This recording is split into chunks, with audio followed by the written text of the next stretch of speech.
पूरे इजराइल में हमला, लहूलुहान हालत में दिखे इजरायली सेना। जी हां, जो ये तस्वीर आप देख रहे हैं ये पूरे इजराइल में या कहें कि पूरे विश्व में इजरायलियों पर हमला हुआ है और हॉस्पिटल में ये पूरी सेना है जो लहूलुहान हालत में है। इस खबर के बारे में आपको बताएंगे विस्तार से कि आखिर क्यों आज ऐसी हालत पड़ गई कि इजराइल अब कहीं कहीं रहा। दूसरी तरफ अमेरिका के राष्ट्रपति डोनाल्ड ट्रंप बयान दे रहे हैं ईरान की नई सरकार पर। उनका क्या कुछ कहना है वो भी हम आपको बताएंगे, लेकिन इसके साथ ये भी बताएंगे कि आज का जो दिन रहा वो अमेरिका के लिए बहुत ही खतरनाक दिन रहा, क्योंकि आज अमेरिका को शेयर मार्केट में इतना बड़ा नुकसान हुआ जो आज तक नहीं हुआ। उस खबर के बारे में आपको विस्तार से बताएंगे। इसके साथ ये भी बताएंगे कि जो होर्मुज है, होर्मुज स्टेट, वहां पर जहाजों का किस तरीके से काफिला उतरा हुआ है या कहें कि कतार लगी हुई है। 3200 से ज्यादा जहाजें खड़ी हुई है, 40,000 से ज्यादा सैनिक या कहें कि नाविक इंतजार में है कि कब हमारा नंबर आएगा, कब हम जहाज को लेकर आगे जाएंगे। लेकिन पूरे दुनिया में त्रासदी इतनी बड़ी है कि होर्मुज का ये स्टेट जो है वो सब कुछ बयां करता है। इसके साथ ही आपको बीबीसी की एक रिपोर्ट भी बताएंगे जो युद्ध को लेकर है। उसने बहुत बड़ा दावा किया कि 2 हफ्तों में ईरान द्वारा मध्य पूर्व में अमेरिका द्वारा इस्तेमाल किए जाने वाले सैन्य ठिकानों पर लगभग $800 मिलियन का नुकसान कर दिया है। यानी कि अमेरिका को बहुत बड़ा नुकसान हुआ है। इन सारी खबरों का जिक्र करेंगे और विस्तार से आपको बताएंगे कि आखिर इस युद्ध में कितना बड़ा नुकसान अमेरिका को उठाना पड़ रहा है और क्या कुछ चल रहा है। नमस्कार, मैं हूं आपके साथ अभिषेक और आप देख रहे हैं the live TV. The live TV, सच सबसे आगे। सबसे पहले इसी खबर के बारे में बताएंगे, लेकिन पहले इसको वीडियो को आप देखिए। इस वीडियो को देखकर आपको लग रहा होगा कि शायद भूकंप का बहुत बड़ा झटका आया है, ये भूकंप जैसे महसूस हो रहा होगा। एक बार देखिए। दरअसल पूरे इजराइल पर हमला हुआ है। लहूलुहान हॉस्पिटल में दिख रहे हैं इजरायली सेना, जो आप तस्वीर देख रहे हैं। वैसे पूरे विश्व में इजराइल पर हमला हुआ इस तरीके का पोस्ट हो रहा है। खुद को भूकंप गुट कहने वाले एक समूह ने चेक गणराज्य में इजराइल से संबंधित एल्बिट हथियार कंपनी के कारखाने में आगजनी का फुटेज प्रकाशित किया है, जो हम आपको दिखा रहे हैं। यानी कि ये बहुत बड़ा नुकसान है इजराइल को। और जो एल्बिट कंपनी है जो हथियार बनाती है, इस कंपनी के कारखाने पर ही मिसाइल फेंकी गई, आगजनी हो गई, जो आपको दिखा रहे हैं। यानी कि बहुत बड़ा हमला कह सकते हैं ईरान के द्वारा इजराइल पर। और इजराइल का सबसे मजबूत जो है वो यही फैक्ट्री है जहां पर बम बनते हैं, जहां पे हथियार बनते हैं। उस कारखाने को निशाना बना दिया गया। देखिए, धू धू कर जल रहा है पूरा ये कारखाना। यानी कि खुद को भूकंप गुट कहने वाला इजराइल, जो इजराइल कहता था कि अगर मैं मैदान पर उतर आया तो भूकंप सा आएगा, तबाही आ जाएगी, तबाही का मंजर होगा। आज इतना तबाह इजराइल हो गया है कि अब इसको भूल गया है कि पहले क्या बयान देता था और पहले क्या हुआ करता था।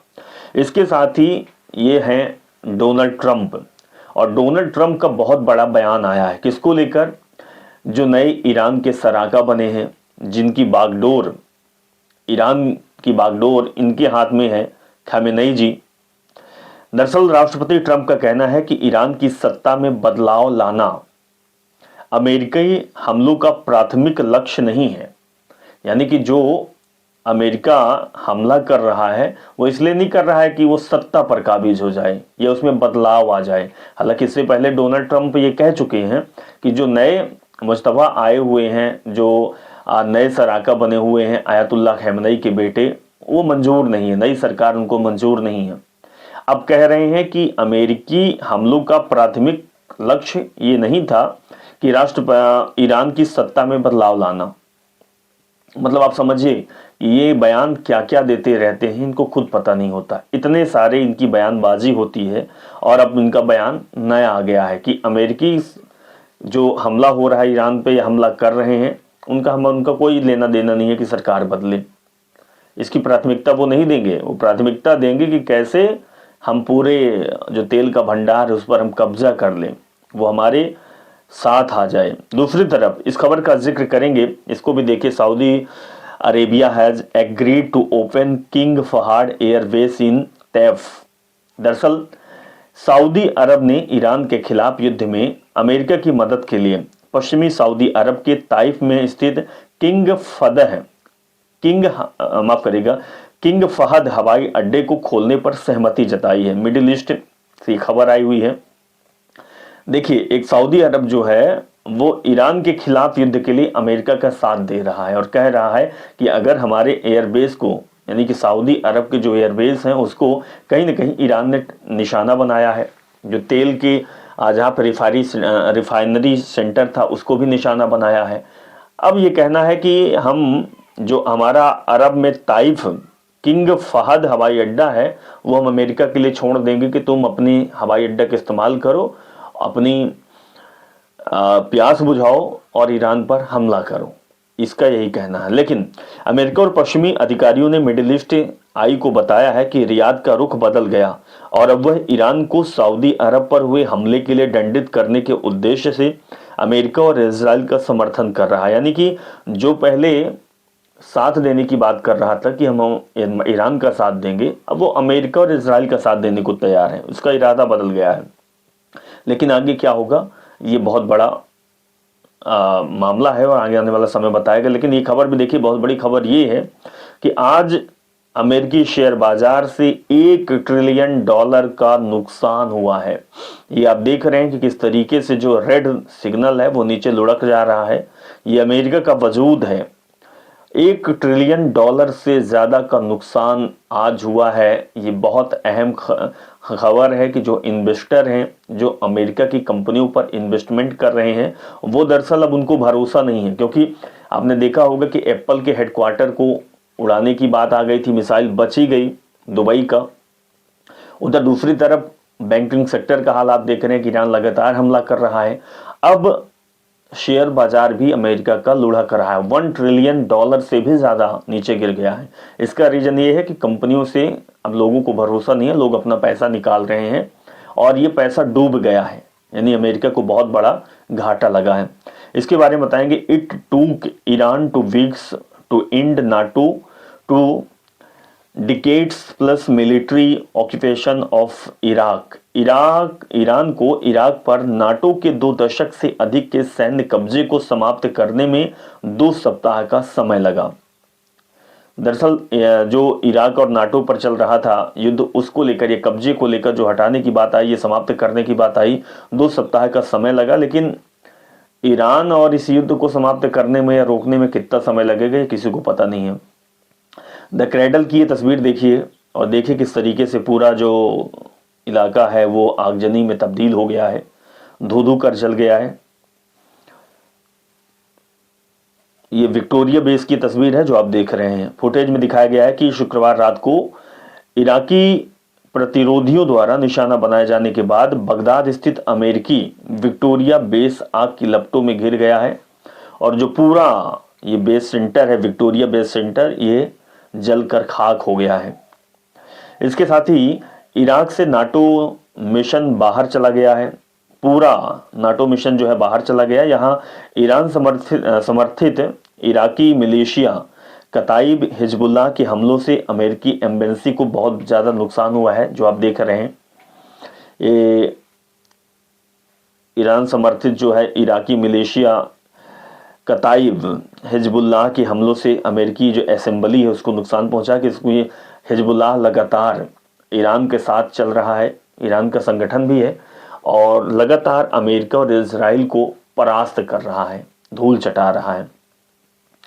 वार मॉनिटोर की ये खबर हम आपको बताएंगे जो पोस्ट उन्होंने किया है कि कई अमेरिकी अधिकारियों के अनुसार ईरान ने हिंद महासागर के मध्य में स्थित डियोगो गार्सिया में अमेरिकी ब्रिटिश संयुक्त सैन्य अड्डे पर 2 बैलिस्टिक मिसाइलें दागी है और इसकी पुष्टि इस पोस्ट के द्वारा किया जा रहा है। फेटुक्स न्यूज़ के द्वारा ये पोस्ट दिखाया जा रहा था कि बैलिस्टिक मिसाइलों का इस्तेमाल किया गया। दरअसल हिंद महासागर में ये है और हिंद महासागर के में डियोगो गार्सिया में अमेरिकी ब्रिटिश संयुक्त जो सैन्य अड्डा है उस पर बैलिस्टिक मिसाइलों ने तबाही मचाई है। इस फुटेज को देखिए, यूएस विक्टोरिया बेस की है जो हम आपको पहले बता चुके हैं। ईरान के बगदाद में स्थित अमेरिकी विक्टोरिया बेस पर ड्रोन से हमला किया गया और अब वहां आग लग गई है। इससे पहले भी हम आपको दिखाया था कि इस तरीके का हमला हुआ, मिसाइलें भी फेंकी गई, लेकिन यहाँ पर इराक की जो बगदाद में अमेरिकी विक्टोरिया बेस है वहाँ पर भी ड्रोन से हमला हुआ है और आग लगी हुई है। इसके बाद इस पोस्ट को देखिए, पैट्रिक जिन्होंने पोस्ट किया है और बहुत बड़ी बात लिखी है। पहले एक बार विजुअल देखिए, जो विजुअल दिख रहा है ये जहाज का है और जहाज जो है उस जहाज और बिल्डिंग है, लेकिन पता नहीं चल रहा है कि है क्या, पूरा जो मलबे में तब्दील हो रहा है। और इजराइल का झूठा झंडा ठीक समय पर, जैसा हमने आपको बताया था, इन्होंने ये लिखा है कि जो उनका झंडा है वो भी झूठा निकल गया है, सच के काबिल ये रहे ही नहीं। After more than 12 hours Israel censorship says it's allowed publication of an Iranian missile impact at around 1 AM in Haifa। दरअसल 12 घंटे से अधिक समय के बाद इजरायली सेंसरशिप ने कहा कि उनके हाइफा में लगभग 1 बजे ईरानी मिसाइल हमले के प्रकाशन की अनुमति दी थी, जिसमें 1 दर्जन से अधिक कंटेनरों में आग लग गई थी।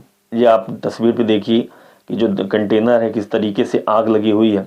हालांकि वहां पर प्रतिबंध लगाया गया था कि कोई भी खबर नहीं छापेगा, लेकिन फिर भी अब इसको खबर छापने की परमिशन मिली है और इसीलिए खबर छापी गई है, और छपी है तो इनकी भी छप गई है। देखिए किस तरीके से पूरा जो गोडाउन है, कंटेनर है, वो पूरा जल रहा है।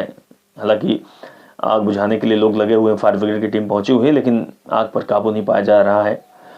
और आरटी की इस पोस्ट को बताएंगे आपको कि ईरान के अब्बास अरागची का कहना है कि स्टार्मर ब्रिटेन के सैन्य ठिकानों को ईरान के खिलाफ आक्रामकता के लिए इस्तेमाल करने की अनुमति देकर ब्रिटिश नागरिकों की जान खतरे में डाल रहे हैं। ईरान आत्मरक्षा के अपने अधिकार का प्रयोग करेगा।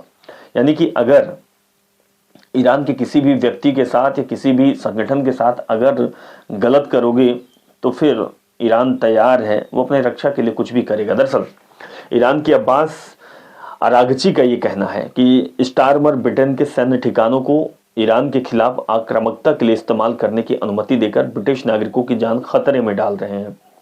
तो दूसरी तरफ इस तस्वीर को भी दिखाएंगे, मिंट प्रेस की ये पोस्ट है और किस तरीके से पूरा जो इलाका है वो कुछ सेकंड की वीडियो है, आग लगी हुई है, अफरा तफरी का माहौल है, लोग भाग रहे हैं।